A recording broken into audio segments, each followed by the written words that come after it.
students, welcome to the last video of this chapter number 14, sources of energy. इसके पहले 9 videos में हम लोगों ने अलग अलग टाइप के सोर्सेज ऑफ एनर्जी की बात की है. इस वीडियो में हम लोग सोर्सेज ऑफ एनर्जी की बात नहीं करेंगे. अब हम रिव्यू करेंगे जो सब हमने पढ़ा है और अब हम अपने व्यूज देखेंगे कि ये सोर्सेज ऑफ एनर्जी में से बेटर कौन सा है, हमको कौन सा यूज करना चाहिए, एनवायरमेंट पे क्या इंपैक्ट हो रहा है, कौन से sources clean source of energy है, वगैरह वगैरह. So let's start this video जिसमें हम लोग बात करने वाले हैं एनवायरमेंटल कॉन्सिक्वेंसेस की. मतलब इस एनवायरमेंट पे जिसमें living beings, non living beings, पूरा अर्थ, इस पर क्या इंपैक्ट होता है वो हम लोग को देखना है.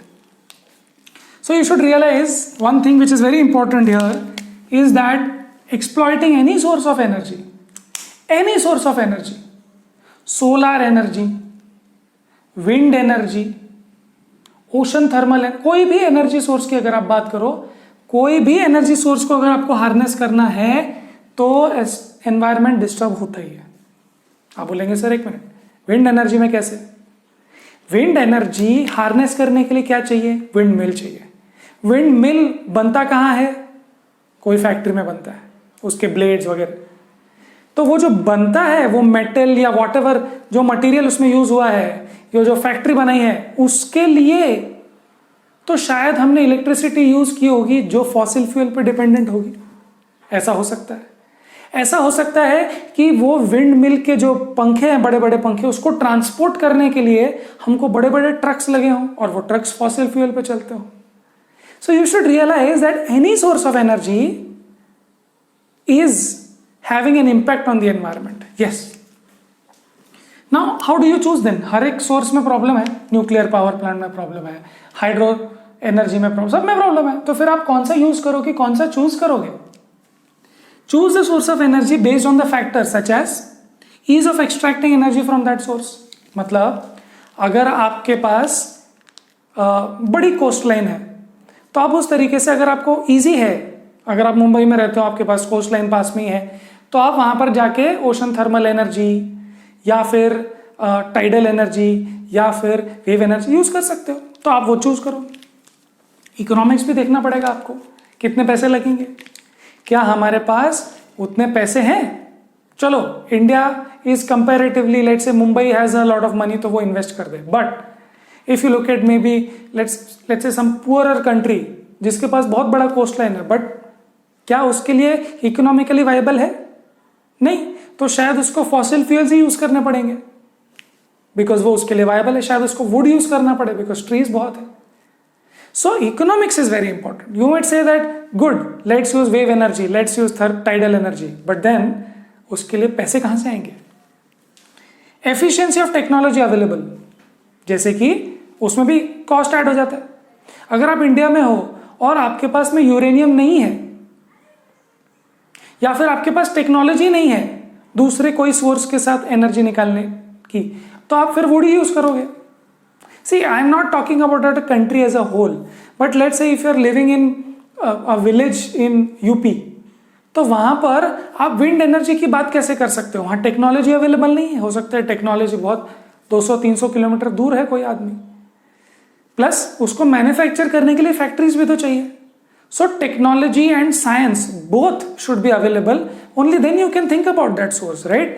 Just saying that okay, this is a great source of energy, let's use solar energy, but there are factories which should produce those solar panels. And environmental damage, of course, you will think about ये सारे उस चीजों को factor करने के बाद आप ये भी सोचोगे कि जो मैं यूज कर रहा हूँ उसका एनवायरमेंट पे क्या इम्पैक्ट है. कभी कभी एनवायरमेंट पे बहुत बुरा इम्पैक्ट होता है, but you have to still use it. Why? Because it is easy. Wood है, जला लिया, ईजी था. इकोनॉमिक बहुत सस्ता था या तो फ्री में था, जला लिया. एफिशिएंसी, टेक्नोलॉजी चाहिए ही नहीं, बस जला दो. तो एनवायरमेंटल डैमेज होगा, बट ये तीनों फैक्टर्स तो इंपॉर्टेंट थे ही ना उसके लिए. तो अगर कोई गांव में रहता है और अगर उसको लगता है कि मेरे लिए वुड डैमेज होता है या नहीं मुझे फर्क नहीं पड़ता, I have no other option.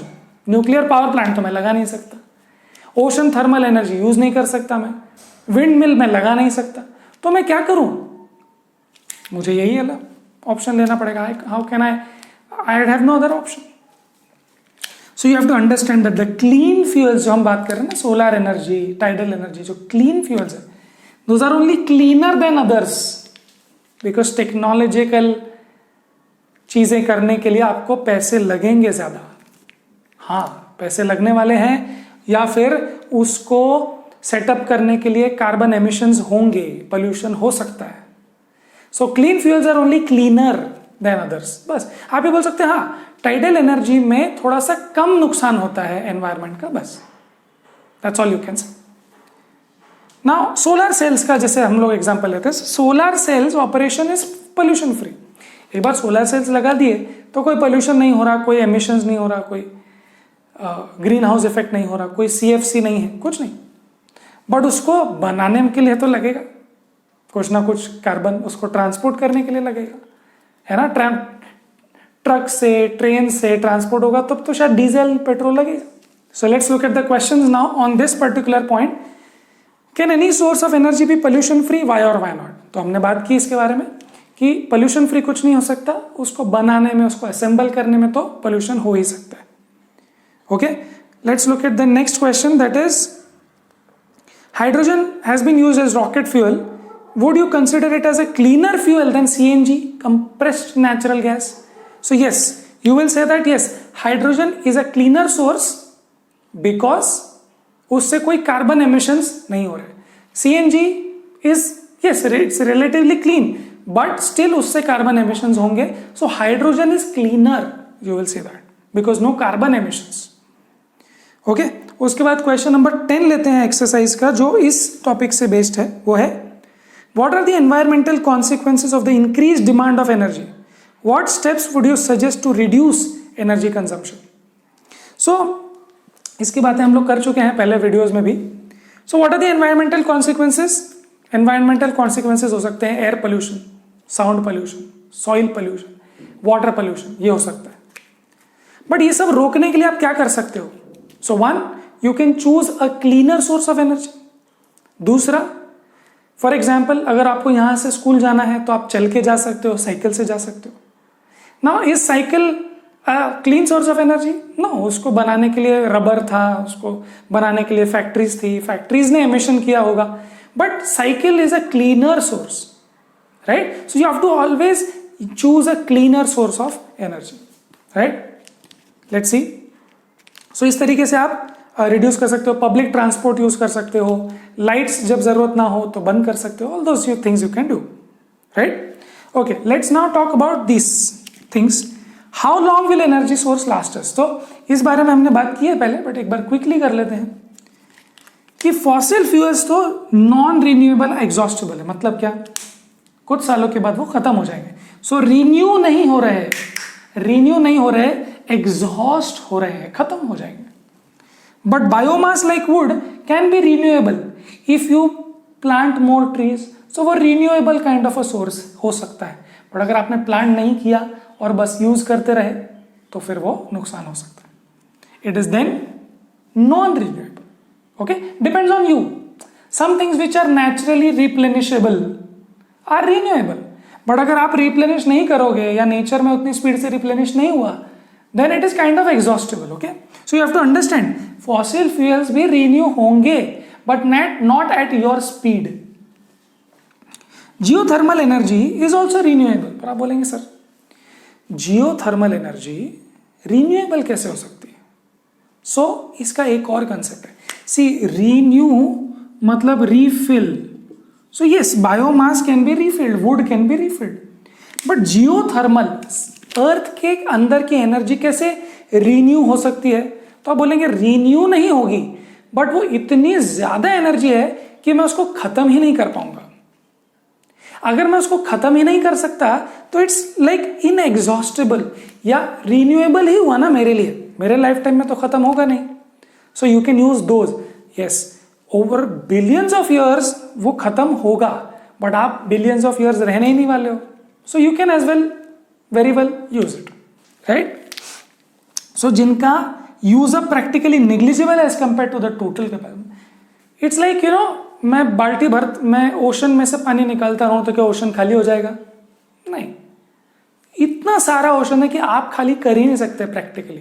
सो आप ये बोलते हो कि ओशन इज रिन्यूएबल या inexhaustible, it's infinite for you.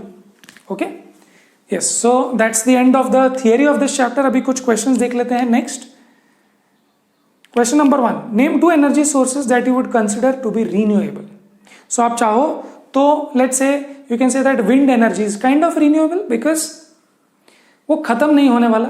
Geothermal आप बोल सकते हो, ओशन थर्मल बोल सकते हो, वेव एनर्जी, है ना। So you can write the name and you can talk about it. Okay, yes, sun of course is a renewable source of energy. Renewable मतलब खत्म नहीं होगा, ऐसे इनएग्जॉस्टेबल।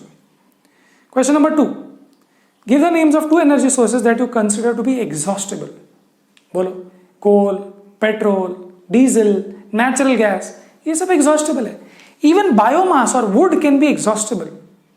अगर आप उसको प्लांट ना करो सो लोकली वो एग्जॉस्ट हो सकता है। मतलब अब ये जंगल मैंने खत्म कर दिया, अब है ही नहीं मेरे पास, सो आप मुझे दूर से लाना पड़ेगा।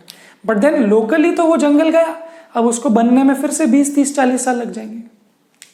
सो एग्जॉस्टेबल वुड भी हो सकता है, but of course coal, petrol, fossil fuels are exhaustible. And the last question, question number exercise 7, it says on what basis would you classify energy sources as renewable non renewable।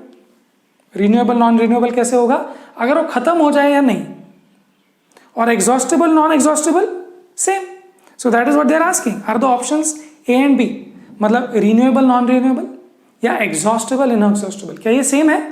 हाँ, जो चीज renewable है वो inexhaustible है। जो renew होती है वो खत्म थोड़ी होगी, और जो रिन्यू नहीं होती वो खत्म हो जाती है। सो बात समझने की ये है कि नॉन रिन्यूएबल मतलब एग्जॉस्टेबल और रिन्यूएबल मतलब inexhaustible. Right, great. So these options are the same. और अभी बहुत सारी बातें हम लोग इस पे कर चुके हैं, तो आप वो आंसर भी लिख सकते हो। ग्रेट, हमने सारे क्वेश्चंस भी कर लिए, ये चैप्टर भी खत्म हो गया। Right, great. सो इस चैप्टर को यहीं खत्म करते हैं, इस वीडियो को यहीं खत्म करते हैं। हम लोग आने वाले चैप्टर्स में मिलेंगे ही, आई होप, और आई होप आप पढ़ाई करते रहेंगे। तब तक हम लोग मिलते हैं।